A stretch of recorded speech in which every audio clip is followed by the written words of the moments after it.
Aí no Monte das Oliveiras, Jesus está muito angustiado. E Jesus disse que a angústia que ele sente é capaz de matá-lo. Jesus leva consigo todos os discípulos, mas no meio do caminho ele leva apenas os 3 importantes discípulos junto a si: Pedro, Tiago e João, que representa toda a escatologia. Aí ele faz um pedido aos 3 discípulos e diz assim: estejam aqui comigo e orem.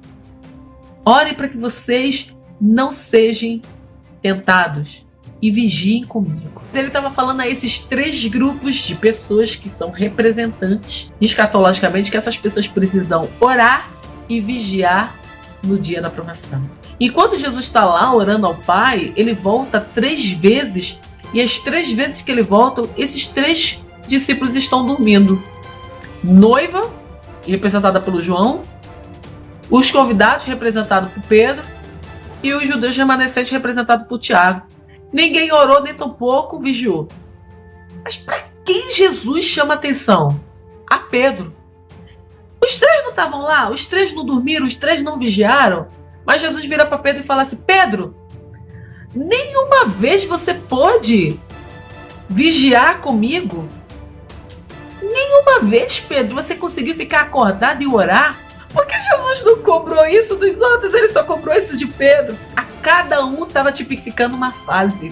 A fase do açoite, a fase mais difícil, ia ser passada na pessoa dos convidados representados por Pedro. Por isso que Cristo exigiu mais de Pedro, para que ele orasse e vigiasse e não caísse em tentação e negar.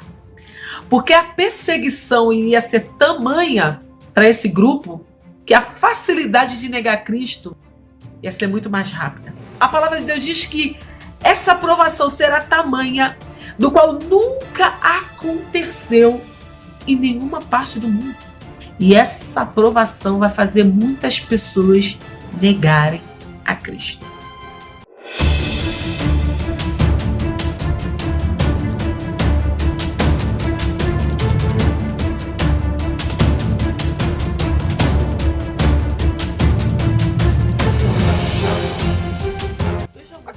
Jesus foi preso. Jesus foi levado lá para ser julgado diante dos principais e sacerdotes do povo judeu. Eles ali teriam que arranjar uma desculpa para encontrar algo que ocupasse Jesus. E daí sim eles darem continuidade para acabar de vez com a vida de Jesus, entregando ele a Roma. Observe, vamos continuar em Pedro. Todos os discípulos fugiram. Pedro também. Mas a gente nos livros históricos, na própria Bíblia diz, se a gente olhar lá em Mateus no capítulo 14, né? A Bíblia diz que Pedro, ele segue Jesus de longe, para ver no que vai dar aquela situação. Prender o mestre de Pedro. E ele precisaria ver, essa situação vai terminar em quê? Será que vão soltar Jesus? Então, estava muito frio, porque era noite, certo? Eles prenderam Jesus numa madrugada. Na realidade, aquele pátio, ele só era permitido entrar quem fosse autorizado. E alguns livros dizem que quem autoriza Pedro a entrar é uma das servas de um dos sacerdotes que está ali. Mas, porque João era conhecido desse sacerdote. E João é que facilita a entrada, só que João entra na parte mais importante, que é a parte interna daquele prédio, daquele edifício, mas Pedro só tem autorização para ficar no pátio esperando. Quem traz esse relato é alguns livros apócrifos. Agora vamos falar dos relatos que estão descritos na Bíblia. Mas é só para vocês terem uma noção de como que Pedro conseguiu entrar se o negócio estava sendo feito tudo às escondidas. Porque alguns livros apócrifos afirmam, né, que como João era conhecido de um dos sacerdotes importantes ali dentro, então ele intercedeu para que Pedro pudesse entrar também e acompanhasse dali de dentro. Mas enfim, Pedro, então, vamos na Bíblia, o que está descrito na Bíblia. Pedro, ele simplesmente se encosta numa lareira, porque está frio, a fim de esperar o que vão decidir a respeito do mestre. Só que é interessante que aqueles soldados ali, né, estavam todos ali esperando apenas uma ordem de comando.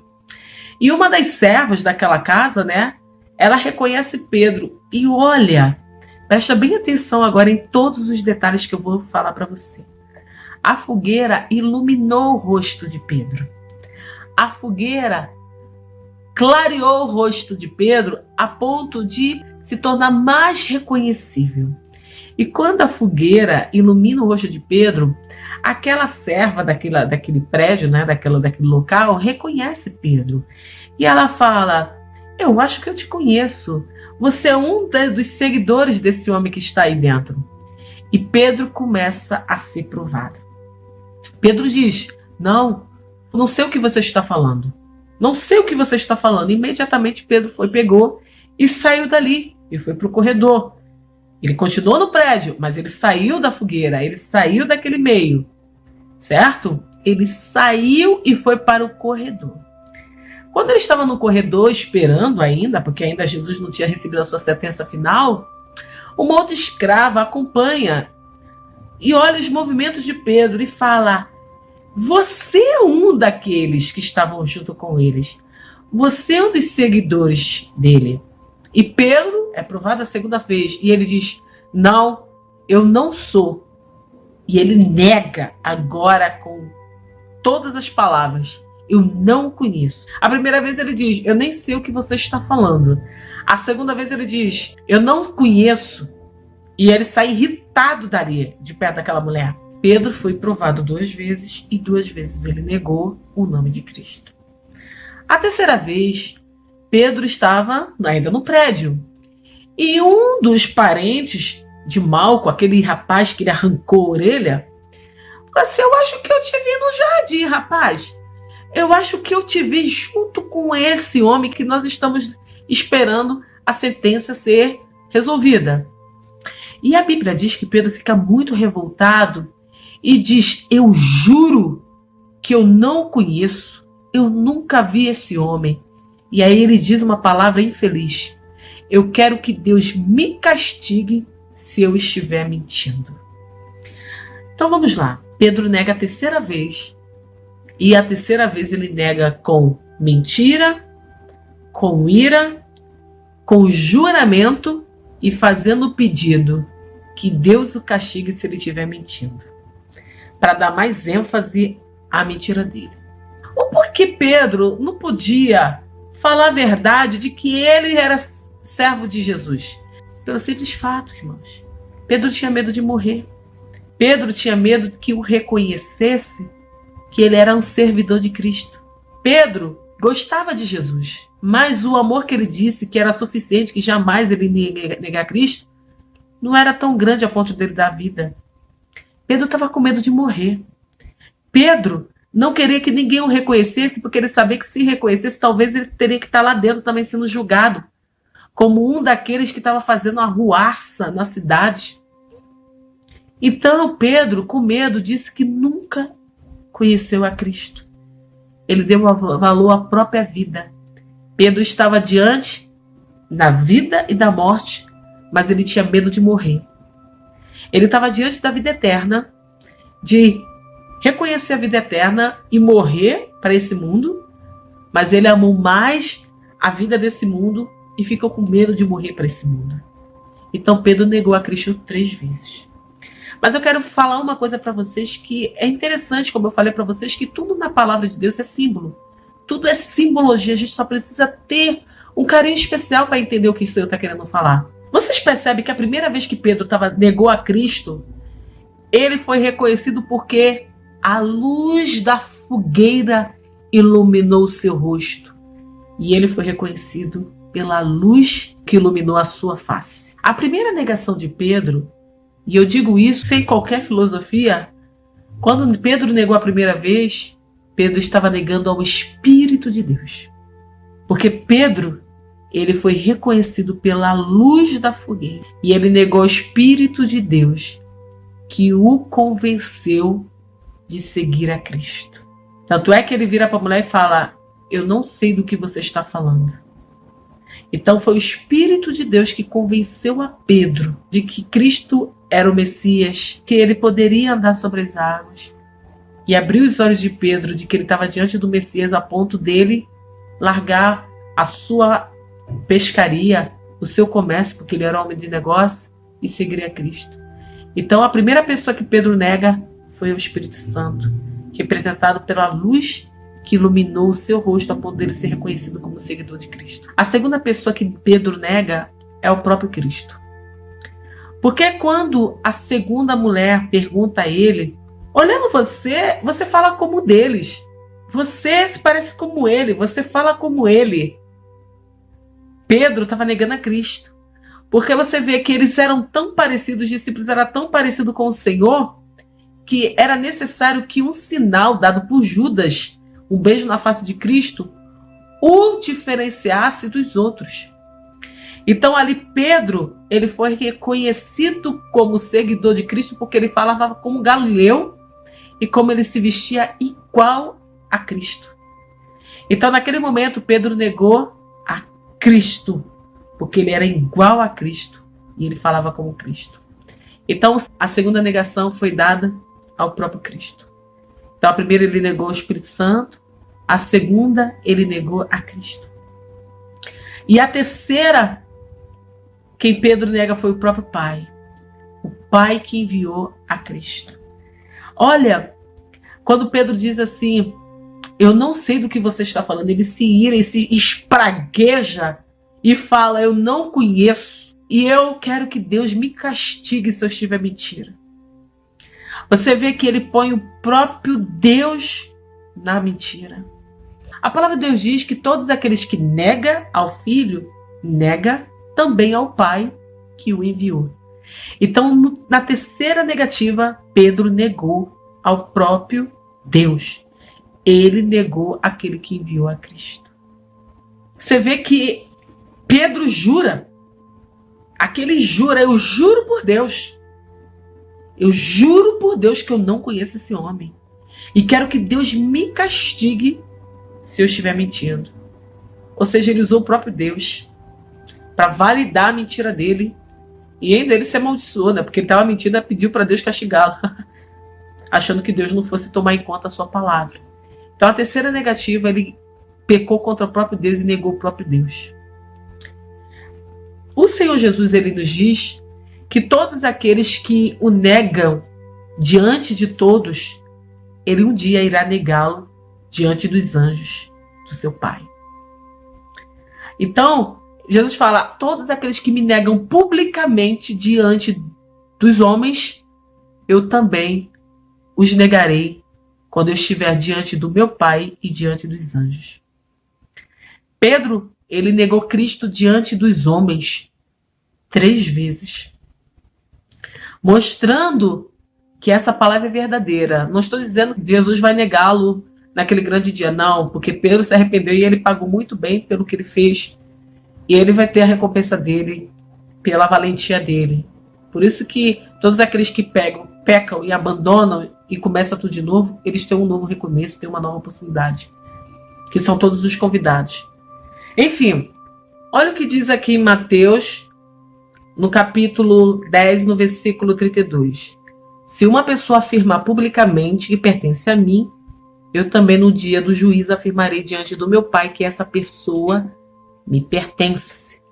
Mas se uma pessoa disser publicamente que não me pertence, que não me conhece, eu também no dia do juízo direi diante do meu Pai que está no céu e diante dos seus anjos que ele não me pertence. Ou seja, que essa pessoa não pertence a ele. Agora olha só como eu digo que Pedro, ele nega também a Deus na terceira negativa. Quem recebe vocês está recebendo a mim. E quem me recebe está recebendo aquele que me enviou. Mateus 10, no capítulo 40 e 41. Então, a partir do momento que Pedro nega a Cristo, ele nega quem o enviou. Então, por isso esses 3 nãos é interessante, né? Mas vamos continuar. Pedro disse que jamais iria abandonar Jesus. E abandonou. Pedro disse que jamais negaria a Cristo. Negou 3 vezes. Jesus foi condenado. Pedro não estava lá. Jesus carregou a sua cruz, rua abaixo, publicamente foi envergonhado. Pedro não estava lá.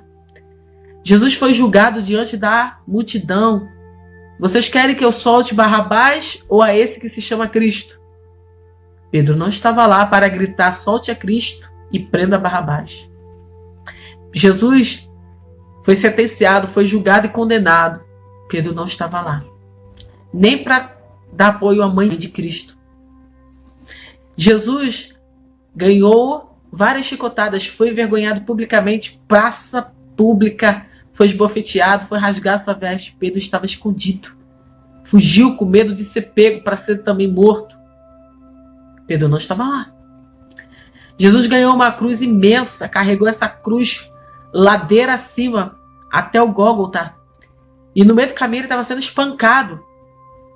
Ele estava tão machucado, que não conseguiu carregar sua cruz. Um outro Simão, que não era Pedro, não era esse Pedro discípulo de Jesus, ajudou Jesus a carregar a cruz.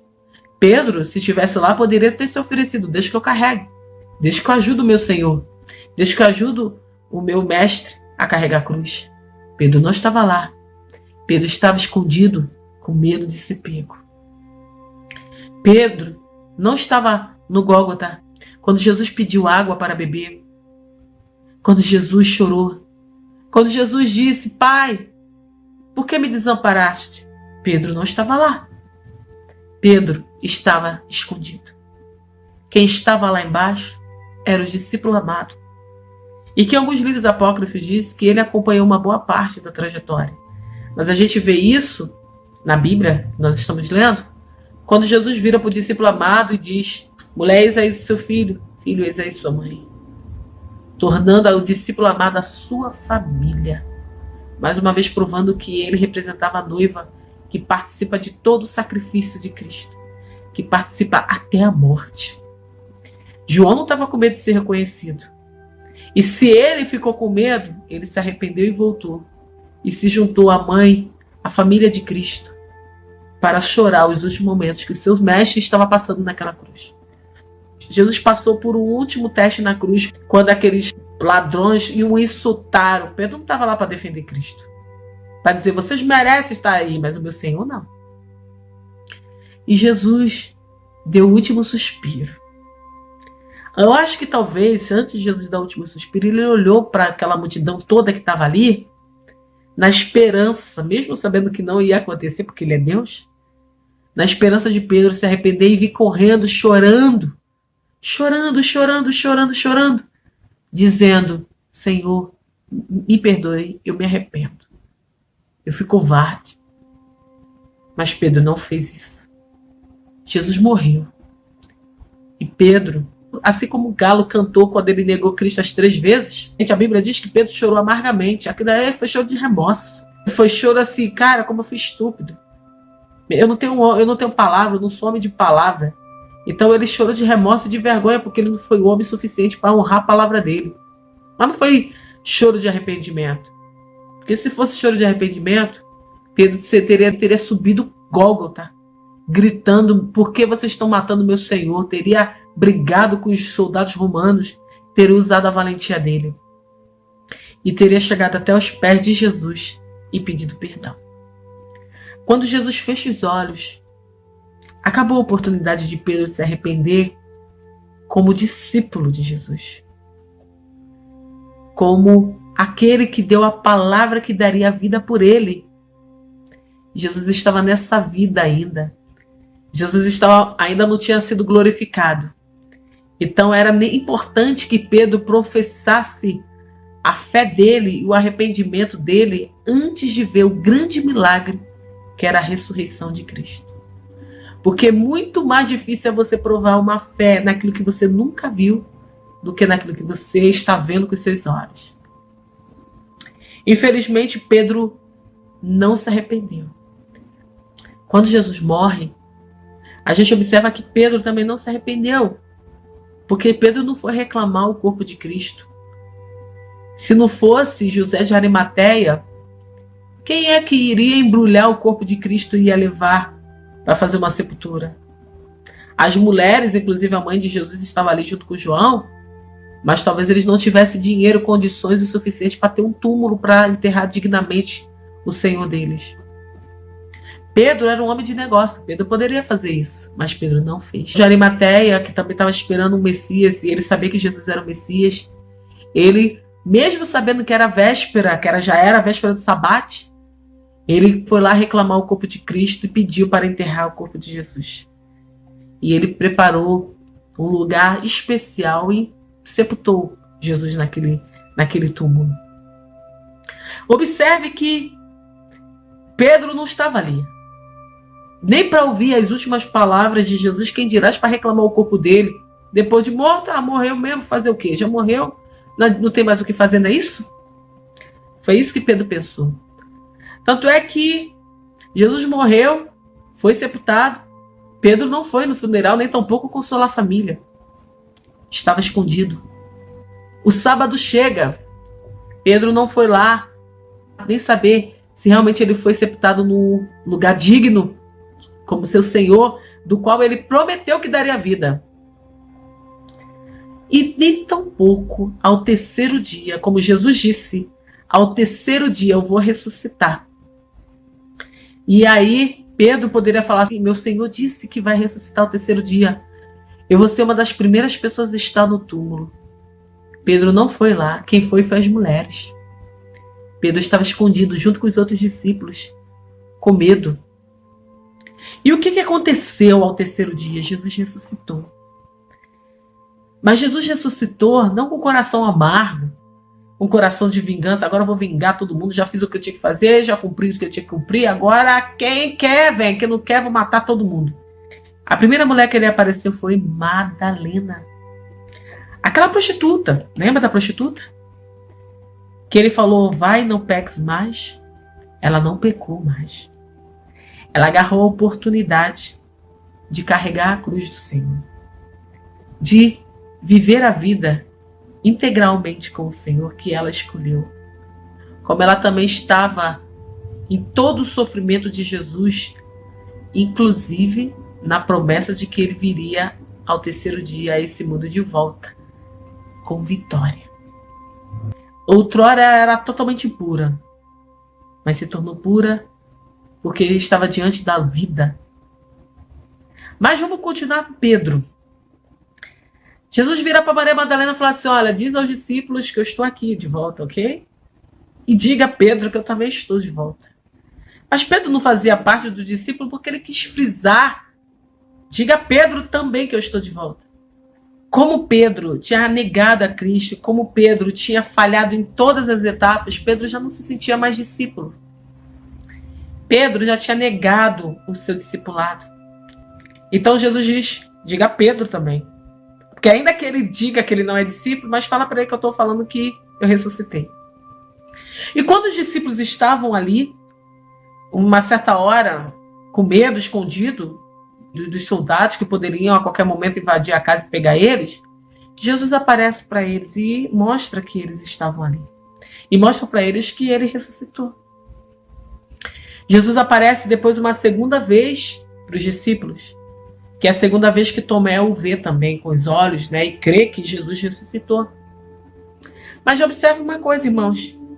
Mesmo assim, Pedro não pediu perdão a Jesus. Ele estava ali como, estou aqui, vamos ver o que vai dar agora. Ele voltou, se ele não disser nada, eu não digo nada. Ninguém precisa saber que eu fui frouxo. Ninguém precisa saber que eu fui covarde. Ninguém precisa saber, certo? Só que Jesus aparece uma terceira vez. E dessa vez, Jesus aparece como ele apareceu a Pedro da primeira vez que ele fez o convite para fazê-lo discípulo dele.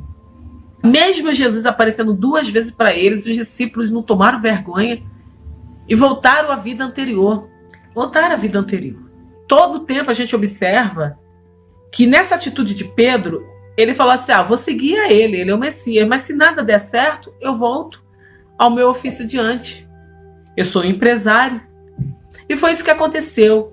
Não deu certo para Pedro, já que ele já não tinha mais a liderança de ser o apóstolo, né? Aquele que tomava a frente, que Cristo disse, através dele ia fazer grandes coisas na igreja. Pedro, ele já não se sentia mais digno, então ele falou assim, vou voltar para minha função de antes. Ele voltou a ser pescador. E ele influenciou os outros, porque os outros também disseram, também vou contigo. Então todo mundo largou tudo que tinha que ir, não estava mais esperando Jesus mesmo, Jesus tendo aparecido 2 vezes para eles, e eles voltaram para o ofício anterior. Irmãos, que coisa! Eles seguiram a Cristo, mas sempre reservando. Se nada der certo, pelo menos eu posso fazer o que eu fazia antes. Eles não entregaram por completo a vida a Cristo. O tempo todo eles estavam vivendo, vamos ver até onde vai dar. E ele viveu, vamos ver até onde vai dar, em toda a fase que ele foi discipulado por Cristo. E aí, quando ele estava numa certa vez, no barco dele, de novo, tinha passado a noite inteira e não tinha conseguido pescar nenhum peixe. Um homem grita lá, filhos, vocês têm alguma coisa para comer? E Pedro grita lá, não temos nada para comer. E o Senhor, eles ainda não tinham reconhecido Jesus. Fala assim, lança a rede do lado direito, que vocês conseguirão pegar o peixe.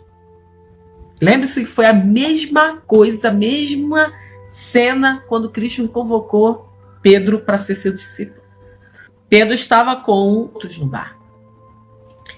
A palavra de Deus diz que eles obedeceram à voz de Jesus e jogaram a rede. E pegaram muitos peixes, ao ponto de quase a rede rasgar, mas a rede não rasgou. Preste atenção numa coisa. Jesus chegou chamando de filhos. Primeiro Jesus chamou eles, antes de morrer e ressuscitar, Jesus chamou eles de amigos. Depois chamou eles de irmãos. E agora Jesus está chamando eles de filhos.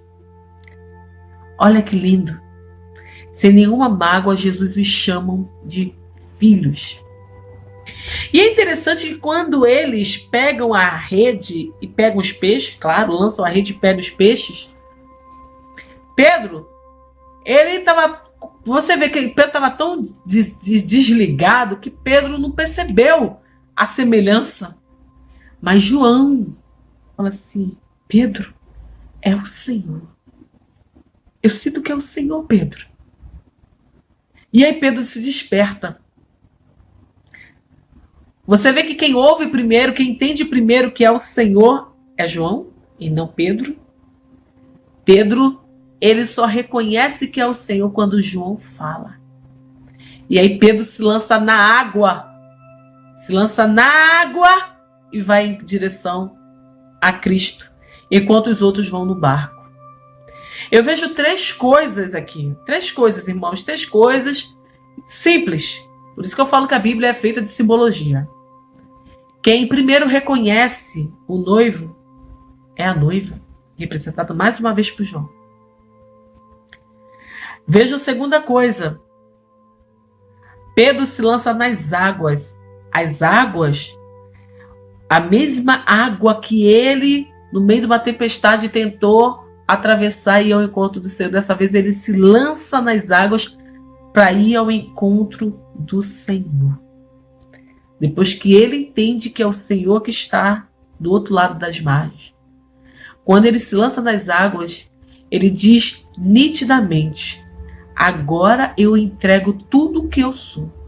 Agora eu faço qualquer coisa por ti. Agora eu mergulho de cabeça em qualquer situação que aparecer para mim, não te nego mais. Tudo vai em direção a ti. A água simboliza as lutas, os problemas, as dificuldades. E Pedro mergulha dessa vez de cabeça para que dessa vez ele encontre o Senhor do outro lado das margens. Os outros estão onde? No barco. Os outros precisaram fazer isso? Não. Mas Pedro, que representa os convidados, porque outrora não tinha aceito o convite, porque valorizaram mais a sua vida, temeram mais o que poderia lhe acontecer. Agora, Pedro está pouco se portando, ele mergulha de cabeça e vai ao encontro do Senhor. E a terceira coisa que eu vejo aqui é que Jesus dá uma terceira oportunidade. Ele poderia falar homens, ou poderia falar qualquer outra coisa. Mas Jesus volta e faz tudo de novo. E chama dessa vez de filho, o grau mais íntimo, dizendo: estou te dando uma outra oportunidade. E o que mais interessante, Pedro negou a Cristo 3 vezes, mas a primeira vez foi aonde? Foi diante de uma chama. Quando Pedro chega do outro lado, ele demorou um pouquinho, né, porque ele tinha que nadar. Quando ele chegou à margem, Jesus já tinha preparado uma fogueira, já estava assando pães, e falou assim: traz um pouco dos peixes que vocês pegaram. E eles trazem o peixe. É interessante que Jesus já tinha preparado uma fogueira. E Jesus os convida para comer. Irmãos, preste atenção nisso que eu vou falar. Jesus os convida a sentar para comer. E no meio da refeição, Jesus vira para Pedro e fala: Pedro, tu ama a mim mais do que a esses me amam? Olha a pergunta que Jesus fez a Pedro.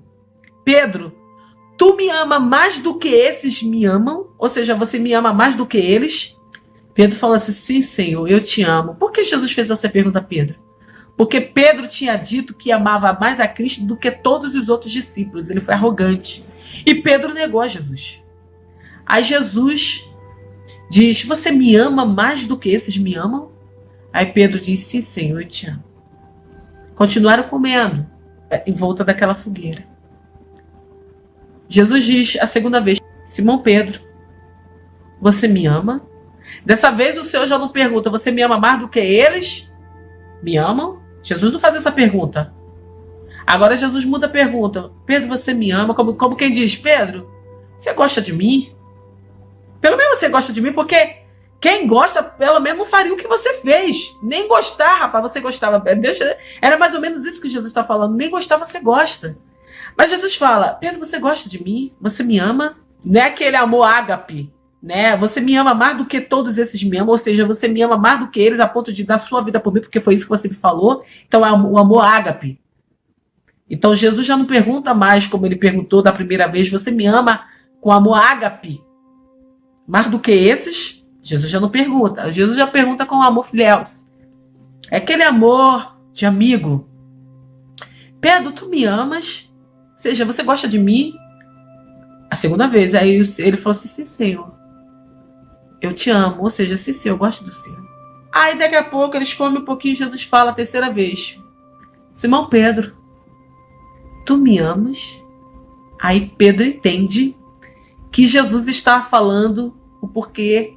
Até aquele momento só Pedro e Jesus sabia que ele tinha negado. E 3 vezes. Lembra que Jesus te falou: 3 vezes tu me negarás? Mas os discípulos não sabiam que essa profecia tinha se cumprido. E quando Pedro nega a terceira vez a Cristo, a palavra de Deus diz que Cristo olha firmemente nos olhos de Pedro, como quem diz: eu te disse que você ia me negar. Então, só Pedro e Jesus sabiam do que tinha acontecido. Então, Jesus pergunta a terceira vez: tu me amas, Pedro? Ou seja, pelo menos tu gosta de mim, Pedro? Aí Pedro entendeu por que Jesus estava perguntando a terceira vez. E a palavra de Deus diz que Pedro se entristeceu. Porque nesse momento, até esse momento, Pedro não tinha pedido perdão a Jesus. E Pedro vinha e falou assim: Senhor, tu sabes de tudo. Eu te amo. Tu sabes que eu te amo. Naquele momento, Jesus ouviu a voz do coração de Pedro dizendo: Senhor, eu te amo, mas eu fui um frouxo. Eu fui um covarde. Mas eu quero trazer umas simbologias que apareceram aqui nessa cena e você não percebeu. Pedro negou Jesus na fogueira. Lembra que foi a luz da fogueira que iluminou seu rosto para ele ser reconhecido? Então, se Pedro negou Jesus na fogueira, ele tinha que aceitar em volta da fogueira. Jesus está falando: eu estou fazendo tudo novo para você, Pedro. No lugar onde você me negou, eu estou falando para você que você pode me reconhecer como seu Senhor. E Jesus está falando ali: você me negou, Pedro, diante de uma fogueira. E eu estou fazendo tudo novo para você. E é diante da fogueira e publicamente diante dos outros discípulos que você disse que não me amava tanto quanto você, que eu estou revelando o que está escondido, Pedro. Você me negou 3 vezes. Você disse que era maior e era melhor que eles. E eles não souberam que você me negou, mas agora eles estão sabendo. Em outras palavras, era isso que Cristo está falando. Por isso que a primeira pergunta, Cristo falou assim: você me ama mais do que eles? Para que os outros também entendessem que Pedro negou. E os outros perceberam que Pedro não estava lá, em momento algum, quando Cristo mais precisou. Mas Jesus estava falando: eu estou fazendo tudo novo. Diante da fogueira você me negou. Diante da fogueira aqui, com esses alimentos, eu estou te dando uma oportunidade de voltar a ser o meu discípulo. Então, quando Jesus fala assim: tu me amas, Pedro? E ele diz: Senhor, eu te amo. Jesus vira para Pedro e fala: apacentas as minhas ovelhas. Ou seja, Jesus está falando assim: agora o pastor, quem será? É você. Jesus pergunta a segunda vez, porque até então Pedro não tinha despertado o arrependimento. Jesus estava trabalhando com arrependimento de alma, de coração de Pedro. Tu me amas, Pedro? Aí ele: sim, eu te amo. Então o Senhor diz: apacenta minhas ovelhas. Então Pedro estava afirmando novamente. Ele negou primeiro o Espírito Santo, depois a Cristo e a Deus: apacenta as minhas ovelhas. Depois ele diz a terceira vez: Pedro, tu me amas? Sim, Senhor, tu sabes que eu te amo. Apacenta minhas ovelhas. Porque somos ovelhas não só de Cristo, mas somos ovelhas do Trino Deus. Então, quando ele diz que 3 vezes, sim, Senhor, eu te amo, ele está dizendo não somente a Cristo que ele o ama, mas ao Espírito de Deus e ao próprio Criador que ele o ama. O próprio Senhor Jesus disse que tudo que é dele é do Pai. Porque todos que vão a Cristo, todos que vão a ele, é porque o Pai o envia. Então, se nós somos de Cristo, é porque nós somos do Pai. E se nós somos do Pai, nós somos morada do Espírito de Deus. Então, todas as ovelhas pertencem aos 3. Por isso que ele fala 3 vezes: apacenta as minhas ovelhas. E quando Jesus diz isso, Jesus fala a última palavra: segue-me. Ele fechou o que ele fez no primeiro dia que ele conheceu a Pedro: segue-me, que te farei pescador de homens. É interessante que Jesus tinha dito a Pedro que numa ceia, lembra da ceia? Que ele 3 vezes iria negá-lo antes que o galo cantasse 2 vezes. E Pedro disse que não. Agora eles estavam ceando também. E Jesus dá uma outra revelação. Só que essa revelação não é muito boa para Pedro, mas é uma revelação. Ele diz assim: Pedro, quando tu eras mais novo, você cingiu seus lombos e você ia para onde você queria. Quando você envelhecer, outros te cingirão e te levarão para onde você não quer ir. Jesus estava falando para Pedro que tipo de morte que ele ia sofrer. Jesus estava falando para Pedro que outros iam arrastar ele para onde ele não queria ser arrastado, e iam abrir os seus braços e iriam crucificá-lo. Jesus estava falando para Pedro que Pedro iria morrer por amor à causa de Cristo. Jesus estava falando nitidamente para Pedro: Pedro, você não teve tanto medo de perder a sua vida por mim? Agora você vai ter que dar a sua vida por mim. Você valorizou tanto a sua vida, você ficou com medo dos romanos te pegarem também, te presos e te matar? Mas agora eu estou te dando uma oportunidade, só que dessa vez, Pedro, você vai ter que provar que você me ama com a sua vida. Já que com palavras você não pôde confirmar, porque você disse que jamais iria me deixar. Você podia ter honrado a tua palavra. Você não foi capaz de cumprir a sua palavra, então agora você vai ter que me provar dando a sua própria vida. Por isso que Jesus diz que quando ele envelhecesse, outros cingiriam os lombos dele e iria levar ele para onde ele não queria, ele ia ser morto. Só que eu quero fazer uma observação muito interessante. Pedro, até nisso, Pedro ainda precisava ser moldado. Pedro ficou curioso em saber: ué, se Jesus está falando de mim, e esse aí? Ele perguntou sobre João: e esse aí, Senhor? O que acontecerá com ele? Porque Pedro sabia que João era o discípulo amado de Jesus. Pedro naquele momento estava querendo dizer assim para Jesus: Jesus, se eu me arrependi e o Senhor está dizendo que eu vou ser morto por amor ao Evangelho, o Senhor está me dando uma oportunidade, e esse discípulo aí, que o Senhor tanto ama, Tudo bem que ele estava lá na cruz. O que é que o Senhor tem preparado para ele? E Jesus virou e falou assim para Pedro: Pedro, se eu quiser que esse fique vivo até eu voltar, o que você tem a ver com isso? Apenas me segue. Que fora, né? Sabe o que Jesus está falando? Pedro, pare de se importar com a vida dos outros. Pare de se importar com o galardão dos outros. Pare de se importar e querer ser maior que os outros e querer saber o benefício que o outro vai ganhar. Apenas me segue e faça a sua parte. Era isso que Cristo estava falando nitidamente a Pedro. E a gente sabe que, em outras palavras, Jesus estava falando que João não ia ser um dos mártires, como os outros demais discípulos foram, mas que a João, por ele ter participado do sofrimento dele, de Cristo, né? E ele está ali em todos os momentos, não perfeito, mas o mínimo João deu do seu amor, mostrando o amor e a gratidão que ele tinha pelo Mestre. Jesus disse que ia poupar João de ser um mártir. Mas a Pedro, Jesus deixou bem claro que isso não seria possível. Agora eu vou fazer um resumo bem rápido do porquê Pedro representa uma parte dos convidados.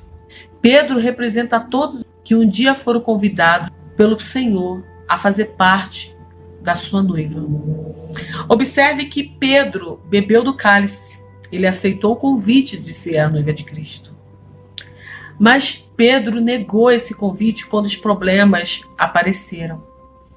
Então Pedro representa esse tipo de convidado que, uma vez tendo aceito o cálice, o sacrifício de Cristo, eles voltaram atrás. Em algum momento de suas vidas, esses convidados, eles negaram a Cristo, eles negaram pelos prazeres sexuais, como nós lemos lá no início, que Maria Madalena foi dita por Jesus e falou assim: vai e não peques mais, ou seja, mate a sua carne todo dia e siga-me, né? Mas são o tipo de convidados que não mataram a sua carne. Pedro está representando o tipo de convidado que teve medo de morrer, medo de ser reconhecido como crente, como servo de Deus, medo de ser levado a julgamento, a críticas da sociedade, e tiveram mais amor da terra do que Cristo. Pedro representa aquelas pessoas que têm a sua valentia nos seus braços e não têm a confiança em Deus, em Cristo. Pedro representa aquelas pessoas que outrora participavam da casa, das obras do Senhor, e por alguma fraqueza, algum medo, ao medo de alguma coisa, medo de ser reconhecido, medo de ser taxado como crente, ou medo de ser insultado, envergonhado, zombado, negaram a Cristo, vestiu a roupa do mundo para que não fosse reconhecido como Galileu, como crente. Pedro representa os crentes porque acham que são usados por Jesus para fazer ministério, para louvar, para cantar. E Deus revela coisas grandiosas como sonhos, profecias. Eu me incluo nesse caso também, se não vigiar. E acha que é melhor do que todos os outros irmãos porque canta bem, porque prega bem, porque Jesus usa ele para operar milagre, para curar outras pessoas. Mas no primeiro vacilo, consegue vigiar, não consegue orar para que não caia em tentação. Pedro representa esse tipo de crente que no primeiro vento cai.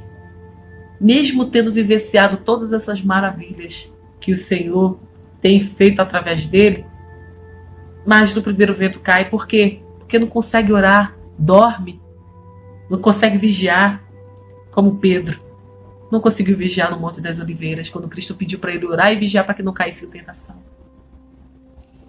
Pedro representa aquele grupo de pessoas que bate no peito dizendo que já é salvo, que tem direito ao céu, porque faz coisas maravilhosas por Senhor Jesus, porque participa de coisas maravilhosas e humilha o seu próximo, e acha que o seu próximo é insignificante. Pedro achava que ele merecia porque ele era digno devido às suas atitudes. Convidado algum não foi digno nem de ser noiva, Porque noiva não é arrogante ou de presunçosa como Pedro foi. Pedro representa todos os convidados que um dia, como nós ouvimos da Ketubá é um contrato de casamento. Quando você tem um contrato de casamento com alguém, você tem que estar do jeito que você estava e melhor quando você foi apresentado ao seu noivo, quando você fez o realizamento do noivado. Todas as pessoas que quebram uma Ketubá, ela quebra o contato. Observe que quando você está noivo de alguém e uma pessoa te trai, você não é obrigado a aceitar aquela pessoa que te traiu. Você aceita se você quiser, porque Jesus tem que aceitar você que o trai. Ah, Jesus está demorando muito. Eu vou viver a minha vida, vou fazer o que eu tenho. Quando ele estiver próximo, eu volto, me visto com roupas de noiva novamente, me santifico, jejuo, faço tudo. Quebrou uma Ketubá, dependendo do que você fez, você não é mais noivo. Você se torna convidado automaticamente. Eu falo dependendo do que você faz, porque, por exemplo, uma Ketubá poderia ser quebrada se o rapaz não conseguisse um emprego. Ele quebrou uma Ketubá, mas ele pecou contra a noiva? Não. Uma noiva poderia quebrar a Ketubá se, de repente, ela não mostrasse para os outros rapazes que ela não cobrisse o rosto, indicando para os outros rapazes que ela era comprometida, né? E despertasse interesse nos outros rapazes. Mas a partir do momento que ela não se relacionou com nenhum rapaz e ela apenas ficou flertando com o rapaz, ela não pecou, certo? Mas foi um risco, porque ela flertou. Mas o noivo pode perdoar. Aí ela só quis mostrar para os outros que ela era bonita. Assim, muitos de nós flertamos com o pecado. A gente flerta com o pecado. E muitos não conseguem voltar. Muitos não conseguem sair do laço e acaba caindo. Não só flerta, mas como cai. Então, Pedro, ele representa todos nós que em algum momento da nossa vida nós negamos ao Senhor. O Espírito Santo, você vê que quando a pessoa cai, ela ainda mantém o brilho do Espírito Santo. Ela ainda tem traços do Espírito Santo, ela tem um brilho. E a primeira pessoa que a gente nega é o Espírito Santo quando a gente cai. Por quê? Porque o Espírito Santo ele tá gritando no nosso coração, dizendo que a gente está errado. E a gente ainda insiste em negar a Cristo com as nossas atitudes. Então a primeira pessoa que a gente nega é o Espírito de Deus. Foi a primeira pessoa foi a primeira pessoa que Pedro negou. A segunda pessoa que nós negamos é Jesus. Por que a gente nega Jesus? Porque quando a gente cai, a primeira coisa que a gente tem que fazer é tirar tudo aquilo que nos identifica como Cristo, como cristã. É mudar até o nosso linguajar, como Pedro tinha um linguajar de um galileu. As vestes de cristã, a gente quer botar as vestes do mundo, para que as pessoas não identifiquem mais que nós somos cristãos. Então, a segunda pessoa que a gente peca, que a gente nega, é Jesus. Porque a gente quer tirar tudo aquilo que nos identifica de sermos seguidora de Jesus, quando a gente nega ele. Ninguém se afasta de Jesus mantendo as mesmas vestes e mantendo os mesmos princípios, as mesmas falas. Não. Da mesma forma, a gente nega a Deus quando a gente depois quer arranjar desculpas dos nossos erros, falando assim, mas Deus não é amor? Ué, se Deus é bom, ele não diz que é amor, ele vai me perdoar. Então a gente começa a usar palavras fora de contexto para induzir de que Deus tem obrigação de perdoar os nossos pecados. Quando na verdade isso é mentira. Então, irmãos, uma parte dos convidados, do grupo dos convidados, porque os outros convidados são aqueles santos que virão da grande tribulação, mas a grande maioria, eu digo que 70% dos convidados, eles vêm desse grupo que um dia provaram do amor de Cristo, mas que depois envergonhou a Cristo, lançando ele novamente na cruz, voltando lá para suas práticas mundanas, pecaminosas. Pedro, a partir do momento que ele negou a Cristo, ele voltou para aquilo que ele fazia antes. Não que a atividade dele fosse errada, mas está denotando, se nada der certo, eu tenho o que fazer. Eu posso voltar para aquilo que eu fazia antes. Jesus mandou eu falar sobre isso para os convidados, porque ele disse que ele ama você. Você que se identificou como convidado, ele disse que ele vai te dar uma nova oportunidade. E ele já tem te dado essa oportunidade a partir de agora, porque você nem sabe se você vai acordar amanhã. Ele pode te chamar hoje. Mas ele disse que independente de você ser convidado ou noivo, ele te ama do mesmo jeito. Ele quer te dar uma oportunidade de morar a eternidade com ele. Independente se você é noiva dele ou o convidado. Há um lugar especial para você no reino dele. E ele disse que o sangue dele também te lavou e te comprou. Ele disse que, ainda que você não tenha força agora para reconhecer, como Pedro, muitos convidados terão uma segunda chance na grande tribulação. Quando Jesus, ele não voltou, ele não ressuscitou, ele voltou, né? Dessa vez, quando a noiva sair daqui, quem voltará será a noiva. Jesus não voltou para perdoar a Pedro e dar uma nova oportunidade para Pedro. Jesus está falando que quando a noiva for retirada, não há mais o que se preparar para ser noiva, certo? Porque ela já foi tirada. Pedro não teve que dar a vida para provar que ele amava Cristo. Muitos dos que ficarem terão que dar sua vida para provar que amam o Evangelho, que amam o seu Senhor. E muitos serão mártires, muitos morrerão. Porque, já que não pôde provar com palavras o seu amor ao Senhor, vai ter que provar com atitudes e com atitudes de arrependimento que amam o Evangelho de Cristo e que por ele está pronto para morrer.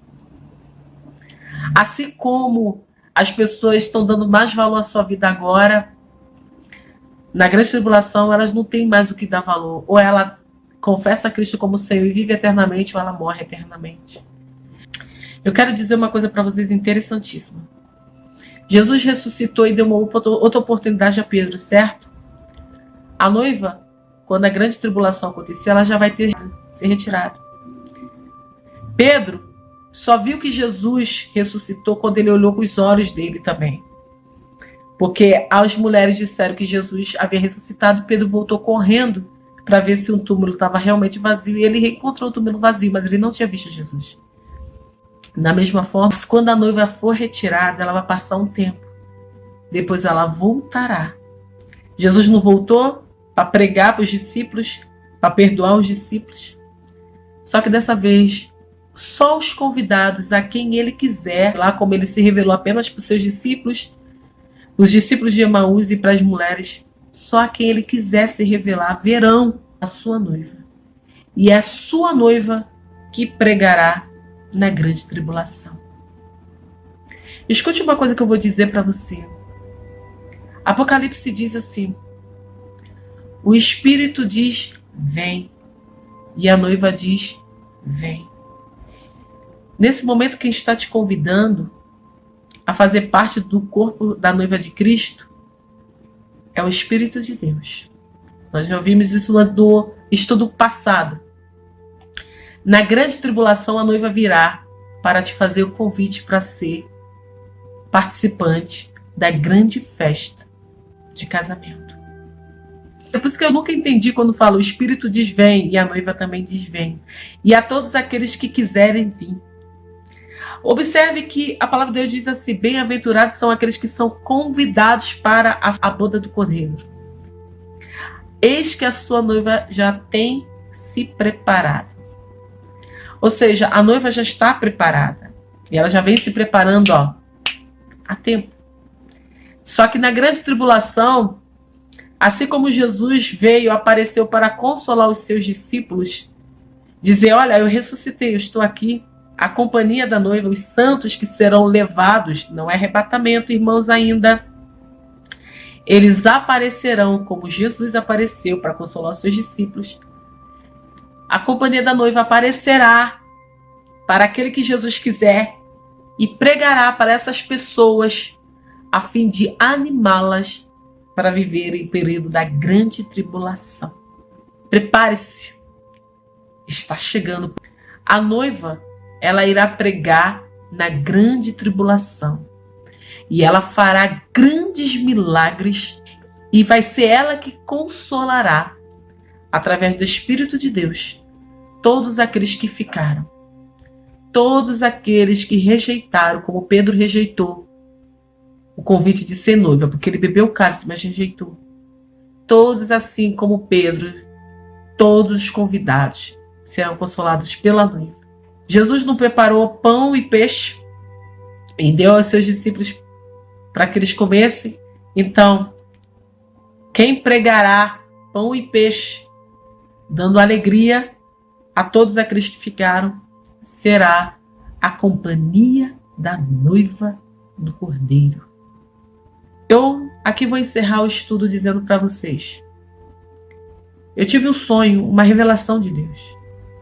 Milhares de pessoas que eu conheço, que pregam no YouTube, que eu conheço, pregam nas igrejas. Eu vou trazer esse sonho, eu não vou falar nome, mas as pessoas vão se identificar.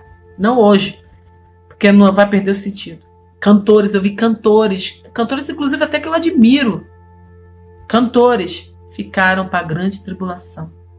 Na revelação que Deus me deu, não tinha igreja, não tinha templo, não tinha cantores, não tinha rádio gospel, não tinha nada disso, irmãos. Todos eram iguais. Iguais. E todos estavam apenas tentando sobreviver. Eu digo para você, se você até agora achou que você é um idiota, desculpa usar esse termo, você é um babaca, porque todo mundo acha que você é um idiota, você é um babaca, porque você serve a Cristo, eu digo a você que você é um bem-aventurado por não ceder às pressões desse mundo e permanecer em Cristo Jesus como noiva. E digo a vocês que, sem pestanejar, porque Deus tem me revelado isso, todos os que pertencem à noiva de Cristo estão sendo despertados nesses últimos dias. Eu não sei se eu faço parte disso, eu já falei isso para vocês, eu não me sinto digna. Mas Deus me deu um sonho. E eu vou compartilhar para vocês depois do próximo vídeo. Eu não sei se ele me deu esse sonho para eu compartilhar a vocês, então ele me fez me sentir nessa posição, ou se eu sou, não sei. Mas eu particularmente não sinto que eu seja. Não me acho digna. Mas eu digo a vocês, irmãos, crentes em Cristo Jesus, pare de ser inocente. A noiva de Cristo, ela é madura espiritualmente. Ela não é crente imatura como Pedro foi. Crente de emoção.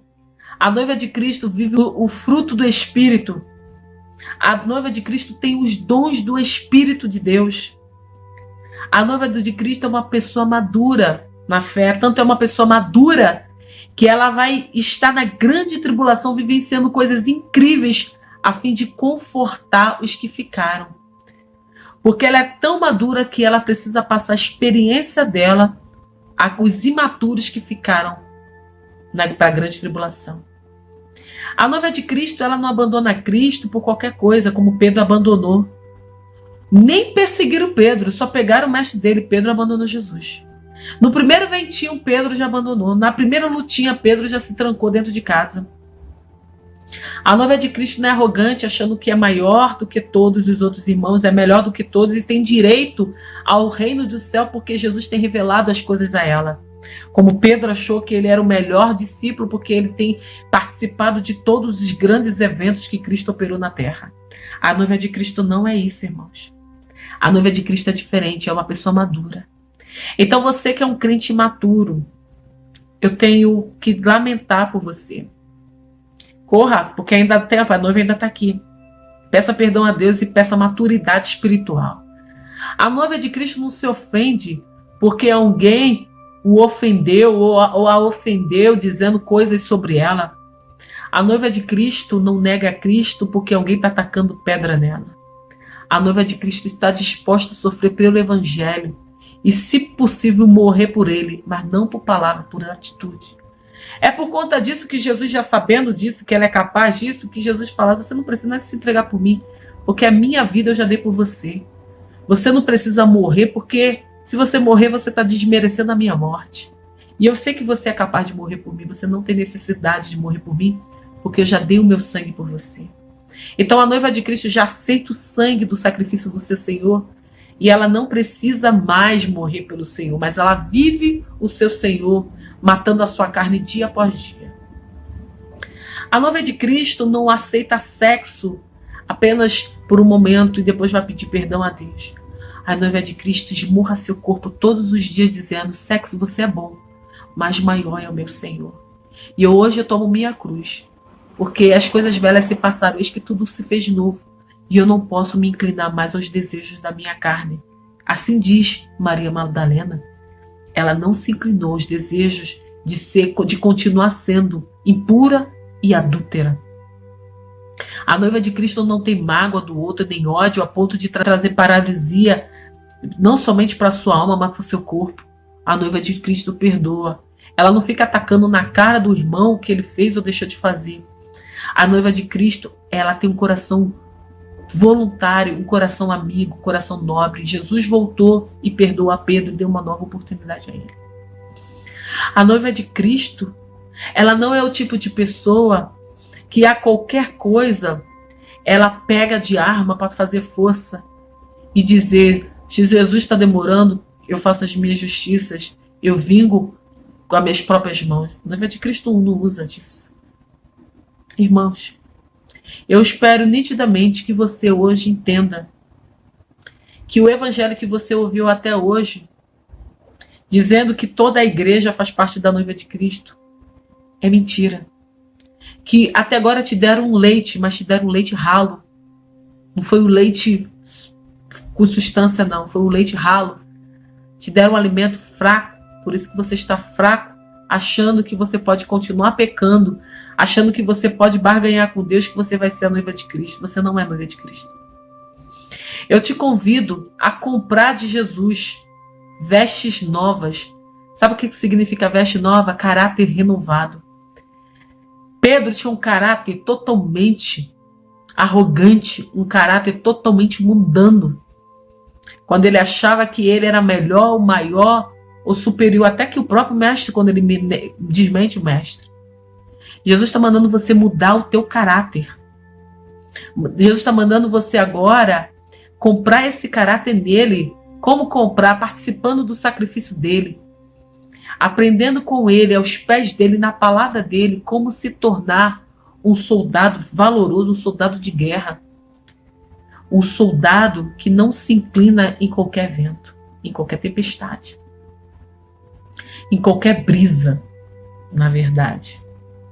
Jesus está mandando você agora mudar o seu caráter, se converter de verdade, se você não é convertido, e parar de ser convencido como Pedro foi convencido. Há muitos cristãos, há muitos que se dizem cristãos, mas são cristãos convencidos. Mas Jesus nesse momento está falando: se converta em mim e segue-me. Esquece os outros, o que eu vou fazer com os outros, porque de cada um cuido eu. Apenas cuide de fazer a minha palavra se cumprir na sua vida. Você fazendo isso, você terá o seu galardão. Que Jesus nesse momento possa te dar sabedoria e que você possa receber de bom grado aquilo que hoje nós passamos para vocês. Pedimos a sua oração. E é incrível que, infelizmente, muitas pessoas, quando a gente começou a falar a verdade, já nem assistem mais os vídeos. Muitas pessoas já nem comentam mais. Infelizmente. Infelizmente. Mas eu profetizo na sua vida que ainda há tempo, a noiva está aqui. E que Jesus possa ser o seu vinho precioso. E que você possa viver o evangelho de Cristo enquanto a noiva está aqui. Que você não venha negar. Mas se em algum momento você negou, a noiva está aqui. Não faça como Pedro. Jesus deu o último suspiro e Pedro não estava lá. Pedro podia ter voltado e se arrependido. A noiva está aqui ainda. Então que você possa, enquanto a noiva está aqui, se arrepender, se ajoelhar e se tornar uma nova criatura em Cristo Jesus. Pedir perdão a Jesus. E mesmo que as pessoas te apontem pelo fato de você ter voltado, mas agora viva o evangelho, não de boca, mas de vida, com a sua vida, para que você possa achar graças diante do noivo. E ele sim poder te receber como a noiva dele, um dia nas nuvens. Eu profetizo na sua vida a vitória de Deus e compreensão do Espírito de Deus, que essa palavra possa crescer em sua vida e na vida dos seus familiares. Que o Espírito de Deus possa falar mais e mais no seu coração. Em nome de Jesus Cristo. Amém.